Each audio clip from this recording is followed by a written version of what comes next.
பொதுவா ஒரு கருத்து சொல்லுவாங்க. சாப்பாடுன்னு சொன்னா நாம நினைச்ச மாதிரி சமைச்சு சாப்பிடலான்னு. ஆனா பழைய சொத்துக்கு ஒரு நாளைக்கு காத்து கிடக்கணுங்க. ஆமாங்க, பழைய சோறு விற்பனை ஆன்லைன்ல இப்ப களை கட்டி வருது. இளைஞர்கள் முதல் முதியவர்கள் வரைக்கும் விரும்பி சாப்பிடுறதுனால இந்த உணவகமும் ட்ரெண்டிங் ஆயிட்டு வருது இப்போ. சொல்ல போனா முதல் நாள் மீதமான சாப்பாட்ட அடுத்த நாள் மோர் ஊத்தி சின்ன வெங்காயத்தை அப்படியே பொடியாக்கி சாப்பிட்டா அதை விட சிறந்தது இருக்க முடியாதுங்க அப்படின்னு நான் சொல்லல.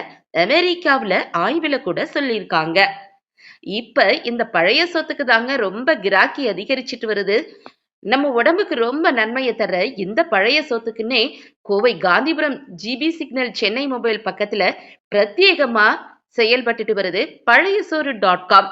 கோவை மக்கள் மத்தியில ரொம்ப வரவேற்பு பெற்றிருக்கிற இந்த உணவகத்தோட சிறப்பு என்னன்னு கேட்டீங்கன்னா, பாரம்பரிய அரிசியில பண்ற பழைய சோறு, கம்பங்கூழ், கேழ்வரகு கூழ் அப்படின்னு பல்வேறு ஊட்டச்சத்துள்ள உணவுகளை கோவை மக்களுக்காக தயார் செஞ்சுட்டு வர்றாங்க.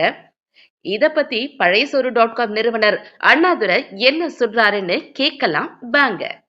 சில பழைய சோறு .com அதோடைய நோக்கமே இப்போ உள்ள இளைஞர்களுக்கு நல்ல உணவு கொடுக்கணும் அப்படிங்கிறது தான். இப்போ ஃப்ரைட் ஐட்டம், ஆயில் ஐட்டம் நிறையா சாப்பிட்றதுனால இளைஞர்கள் ஆண்மைத்தன்மை இழந்துடுறாங்க, உடம்புல தெம்பு இருக்கிறது இல்லை. அந்த மாதிரி விஷயங்கள்லாம் தவிர்க்கணும்னா நம்மளுடைய 2000 ஆண்டுகள் 5000 ஆண்டுகளுக்கு முன்னாடி நம்ம மக்கள் வாழ்ந்து உண்ட உணவு பழைய சோறு, கம்மங்கூழ், கேழ்வரகு கூழ், இது எல்லாம் சாப்பிட்டா தான் நெக்ஸ்ட் ஜென்ரேஷனை நம்ம காப்பாற்ற முடியுங்கிற நோக்கத்தில் தான் இதை ஆரம்பிச்சிருக்கோம். இது பழைய சோறுனா இது பாரம்பரிய அரிசியில் பண்ணுற பழைய சோறு. ஒயிட் ரைஸ் ஃபுல்லாக போட மாட்டாங்க. இது ஃபுல் அண்ட் ஃபுல் பாரம்பரிய அரிசியில் பண்ணுற பழைய சோறு. இது நரம்புக்கு ரொம்ப நல்லது. நீங்கள் சாப்பிட்டுட்டு சொல்லுங்கள் எப்படி இருக்குன்னு. இது ஆனியன், இது புளி பச்சை மிளகான்னு பேர், கிராமத்தில் பண்ணுறது. இது வத்தல், இது மாங்காய் மிளகு மசாலா. இது நார்த்தங்காய் ஊறுகாய், கிராமங்கள்லேருந்து பண்ணி எங்கள் அம்மா எனக்கு கொஞ்சம் கொடுத்து அனுப்புவாங்க. இது புளித்துவையல்னு சொல்லி வில்லேஜில் இதைத்தான் பழைய சோறுக்கு அதிகமாக யூஸ் பண்ணுவாங்க. இன்னும் அதுக்கு வத்த குழம்பு இதெல்லாம் இருக்குது. இன்னும் நிறைய ஐட்டம், மொத்தம் 10 ஐட்டம் வரும்.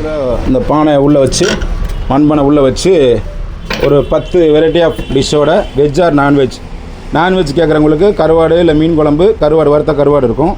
இதை அப்படியே பேக் பண்ணி ஆன்லைனில் வீட்டுக்கு அனுப்பிச்சிடும். 2.5 லிட்ரு, கிட்டத்தட்ட 2.5 லிட்ரு 3 பேர் சாப்பிட்லாம்.